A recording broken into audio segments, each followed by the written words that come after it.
Dear all leaders, good morning. कैसे हैं आप सभी लोग? उम्मीद करता हूँ बहुत अच्छे से होंगे। मैं आपका अपना राजीव शर्मा और अभी मैं आपको सारी चीज़ें क्लियर करने जा रहा हूँ। ऑलरेडी हमारा पिछले 1.5-2 महीने से एक तरीके की आप इसको सीबीआई जांच ही समझिए कि एक तरीके से सीबीआई जांच चल रही थी, क्योंकि पिछले 1.5-2 महीने से ऑलरेडी कंपनी ने जब पूरी बैलेंस शीट निकाली, पूरे 1 साल का जब अपना काम धाम निकाला और सारी चीज़ें देखनी शुरू की, चेकिंग शुरू की, तो उसमें बहुत सारी चीज़ें गलत पाई गई। चाहे वो लॉस प्रॉफिट को लेकर के हो या फिर रिचार्ज को लेके हो या फिर फेक वर्क को लेकर के हो, तो उसमें बहुत सारी चीज़ें हमें करनी थी। लेकिन अगर हम सबको आगाह करके करते, यानी कि पहले से अगर हम इंटीमेशन दे देते, तो जितने भी गलत तरीके से काम करने वाले लोग हैं वो सतर्क हो जाते और वो लोग अपनी अपनी चीज़ों को सुधार लेते या कुछ कर लेते, तो कहीं ना कहीं उसमें और लॉस होता कंपनी का। और ये लॉस कोई 10-20 हज़ार का नहीं है, ये लॉस करोड़ों में है। और करोड़ों रुपए अकेले मेरे नहीं हैं, वो आप सभी लोगों के हैं जो लोग जेन्युइन तरीके से वर्क कर रहे हैं। तो जो ये लॉस हो रहा था, जो ये दिक्कतें आ रही थी, उसी चीज़ को करने के लिए हम लोगों ने 10 तारीख की एक अहम फैसला लिया था। और उस 10 तारीख के अहम फैसले के अंदर हमने सबसे पहला जो काम किया था वो किया था रिचार्ज को बंद। और रिचार्ज को बंद करना बहुत ज़रूरी था, क्योंकि उस रिचार्ज के पैसे में भी बहुत सारे लोगों का पैसा जो था वो फेक वर्क का पैसा था। इसीलिए हमने उसको बैलेंस मनी में वापस ट्रांसफ़र किया था कि जो जेनवन होंगे वो अपना बैलेंस ले पाएंगे और जो अनजेनवन होंगे वो नहीं ले पाएंगे। और इसके लिए हमें चाहिए था सबूत, क्योंकि मेरे कहने से या किसी के भी कहने से कोई चीज़ सत्य नहीं हो जाएगी। क्योंकि हो सकता था कि अगर मैं डायरेक्टली कोई बात करता तो शायद हो सकता था आप ही लोग बोलते कि शायद कंपनी के मन में कोई लालच आ गया है। इसलिए हमने ये पूरा जाल बिछाया था थोड़ा सा। उसके लिए मैं माफ़ी चाहूँगा। उसमें बहुत सारे जेन्युइन लोग होंगे जिनको थोड़ी बहुत दिक्कत आई, या पेमेंट लेने में, या टीम से, या कुछ लोगों ने किसी के साथ गलत व्यवहार भी किया, कुछ उल्टी सीधी बातें भी की, गालियाँ तक भी दी। लेकिन ये चीज़ें होनी बहुत ज़रूरी थी कंपनी की सेफ्टी के लिए। और कंपनी अगर सेफ़ है तो हम लोग लाइफ टाइम तक आगे काम कर सकते हैं और आगे बढ़ सकते हैं।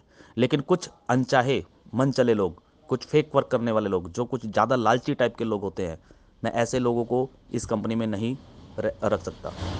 और आप लोग भी अपना फ़ैसला कर लीजिए कि आप लोग क्या चाहते हैं।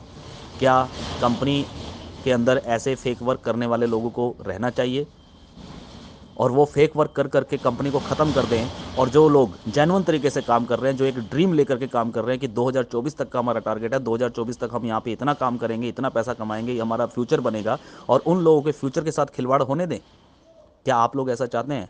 नहीं ना। मुझे पूरी उम्मीद है कि आप लोग ऐसा नहीं चाहते हैं। इसीलिए हम लोगों ने ये कठोर निर्णय लिए थे 10 फरवरी को। और 10 फरवरी के बाद भी हमने एक चीज़ बोली थी कि 28 तारीख तक होल्ड करें, हम लोग आपको कुछ ना कुछ सोल्यूशन निकाल करके देंगे। और 28 तारीख को ऑलरेडी हमने ये सोल्यूशन भी निकाला कि जो रिचार्ज के ऊपर गोल्ड एक्टिवेशन का जो बाउंडेशन एक लगाई गई थी उसको भी हटा दिया गया। सारी चीज़ें ट्रैक हुई, एप्लीकेशन अपडेट हुए, और मैं आज आपको बताना चाहूँगा कि सिर्फ 2-4 आईडी नहीं, हज़ारों आईडी हैं जो फेक वर्क में पाए गए हैं। और उसका बकायदा हमारे पास पूरा प्रूफ है, जो एक साइबर सेल मांगता है। क्योंकि अगर हम कोई भी किसी के खिलाफ़ कोई एफआईआर भी करते हैं, या किसी के खिलाफ़ अगर हम कोई कानूनी कार्रवाई करते हैं, तो कानून भी सबसे पहले प्रूफ मांगता है। तो वही प्रूफ हमें चाहिए थे, और वो प्रूफ आज कंपनी के पास सारे अवेलेबल हैं। तो वो सारे प्रूफ हमने जुटाए। इसीलिए मैंने एडवांस में कोई भी ऑडियो, कोई भी इंटीमेशन किसी को भी नहीं दिया। यहाँ तक कि अभी 2 दिन पहले 27 तारीख को, 27 फरवरी को, फैजी जी, योगी जी और सतीश बंगा जी, ये 3 लीडर कंपनी के ऑफिस में भी आए हुए थे। बाकी हमने सारी डिस्कस की, बहुत सारी बातें की। लेकिन फेक वर्क में हम लोग क्या कर रहे हैं, किस तरीके से क्या काम कर रहे हैं, किस तरीके से पकड़ेंगे या क्या करने वाले हैं, ये चीज़ हमने उनको भी नहीं बताई। क्योंकि मुझे पता था कि हो सकता है ये तीनों लोग भी फेक वर्क कर रहे हों, क्योंकि फेक वर्क तो कोई भी कर सकता है। तो इसलिए हमने ये इंटीमेशन पहले से नहीं दी। और ऐसा भी हो सकता था कि इनकी टीम से कर रहे होंगे, तो कोई ना कोई अपनी टीम को सजेस्ट कर दे या कुछ कर दे या उनको रोक दे, ताकि वो लोग पकड़े ना जाएं। तो बहुत सारी चीज़ें थी जिस वजह से हमने थोड़ा सा इसको पर्दे के पीछे रखा और पहले अपनी कार्रवाई की और अपने पास सबूत इकट्ठे किए। आज कंपनी के पास सारे सबूत हैं साइबर सेल के हिसाब से, और ये सारी की सारी रिपोर्ट हम 1-2 दिन के अंदर साइबर सेल में सबमिट करने वाले हैं। यानी कि जहाँ पे साइबर क्राइम की एक रिपोर्ट होती है, वहाँ पे हम लोग ये एज अ कंपनी की तरफ से एक रिपोर्ट जो है वो सबमिट हो जाएगी। और ताकि इन फ्यूचर में अगर कोई क्लेम करता है तो वो क्लेम फिर साइबर सेल के थ्रू करेगा, क्योंकि वहाँ पे ऑलरेडी प्रूफ होंगे। किसी के भी कह देने से कि नहीं मैंने कोई फेक वर्क नहीं किया है, मैं ईमानदार हूँ, किसी के ईमानदार कह देने से, या सिर्फ बात कर लेने से, या राजनीतिक तरीके से बात कर लेने से कोई सच्चा नहीं हो जाता और कोई झूठा भी नहीं हो जाता।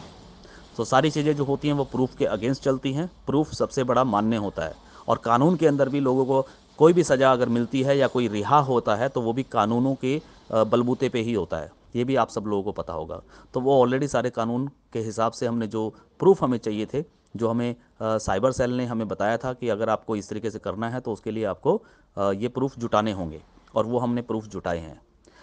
सो शॉर्ट में अगर मैं बताऊं तो आज जितने भी लोगों को एक एरर आई होगी, invalid login attempt, invalid login attempt, ये जितने भी यूज़र्स को प्रॉब्लम आई है वो सारी की सारी आईडीज़ फेक हैं।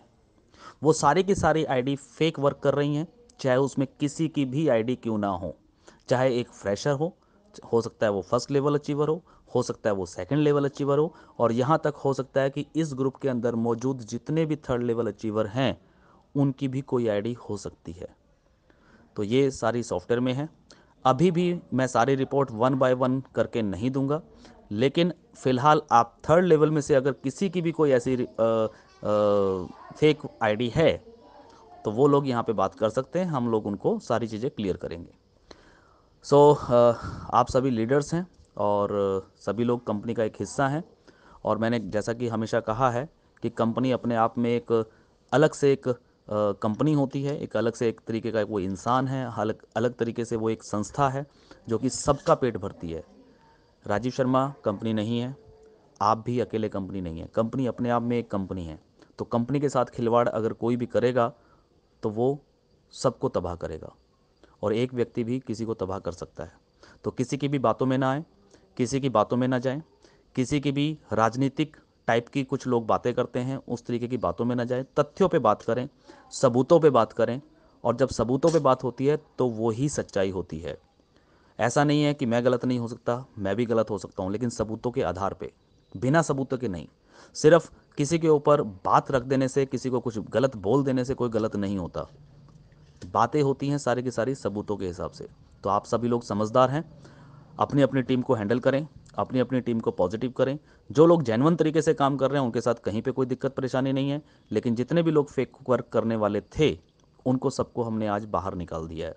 उनको सबको ओके बाय बाय टाटा बोल दिया है, और उनकी रिपोर्ट जो है वो भी हम ऑलरेडी 2-4 दिन के अंदर अंदर सबमिट कर देंगे साइबर सेल के अंदर, ताकि इन फ्यूचर में अगर किसी भी प्रकार की कोई दिक्कत आए, कोई क्लेम करे कंपनी के ऊपर या कोई उंगली उठाए कंपनी के ऊपर, तो उसका रिकॉर्ड कम से कम साइबर सेल के अंदर होना चाहिए कि उन्होंने क्या किया था।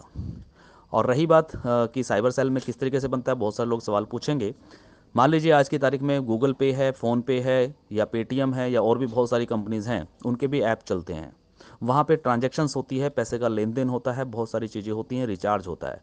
अगर कोई भी हैकर टाइप का कोई इंसान या किसी भी कमी को निकाल करके, कंपनी की किसी कमी को पकड़ करके और उसका नाजायज़ फ़ायदा अगर कोई उठाता है तो वो व्यक्ति अपराधी ही माना जाता है, क्योंकि उसने कंपनी के साथ खिलवाड़ किया है।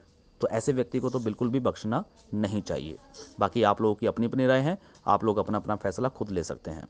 तो बस किसी की बातों में ना आकर के अपनी अपनी टीम को हैंडल करें, मोटिवेशन के साथ, पॉजिटिविटी के साथ, और ईमानदारी से काम करें। ऑलरेडी पहले दिन से कंपनी की तरफ से बताया गया है कि एक मोबाइल एक यूज़र आईडी, एक मोबाइल एक यूज़र आईडी। किसी भी तरीके से, कोई भी तरीका, चाहे किसी भी तरीके से अगर आपने एक मोबाइल पे अगर 2 आईडी लॉगिन की हैं तो it's mean it is a illegal, क्योंकि यहाँ पे बात पैसे की है। पैसा मिलता है सर, आपको टास्क करने का पैसा मिलता है, टीम से पैसा मिलता है, फ्री का पैसा मिलता है, लेकिन इलीगल तरीके से कोई भी ना तो आज तक पैसा दे पाया है और ना ही कोई दे पाएगा, चाहे उसमें RSGO24 ही क्यों ना हो। बाद में आप लोग ही उंगली उठा करके बोलेंगे कि देखो बाकी सब कंपनियां बंद होती हैं, लेकिन ये देखो RSGO24 में भी प्रॉब्लम आ गई। तो आप ही लोग कंपनी के ऊपर उंगलियां उठाएंगे, और जो मैं होने नहीं दूंगा। ये मेरा विश्वास है और यही मेरा काम है। तो मैं अपना काम कर रहा हूँ, आप लोग अपना काम करें। सारी चीज़ें ओके हैं, दुरुस्त हैं, ईमानदारी से जो लोग काम कर रहे हैं उनके लिए कोई प्रॉब्लम नहीं है। लेकिन जो लोग गलत तरीके से काम करने की कोशिश करेंगे, चाहे उसमें कोई भी क्यों ना हो, बड़े से बड़ा लीडर क्यों ना हो, चाहे उसकी इनकम 1 लाख, 2 लाख, 5 लाख, 10 लाख रुपए भी क्यों ना हो, अगर सबूत हैं, सबूत के हिसाब से उसके साथ कार्रवाई तो जरूर होगी। So thank you, all the best, be positive always.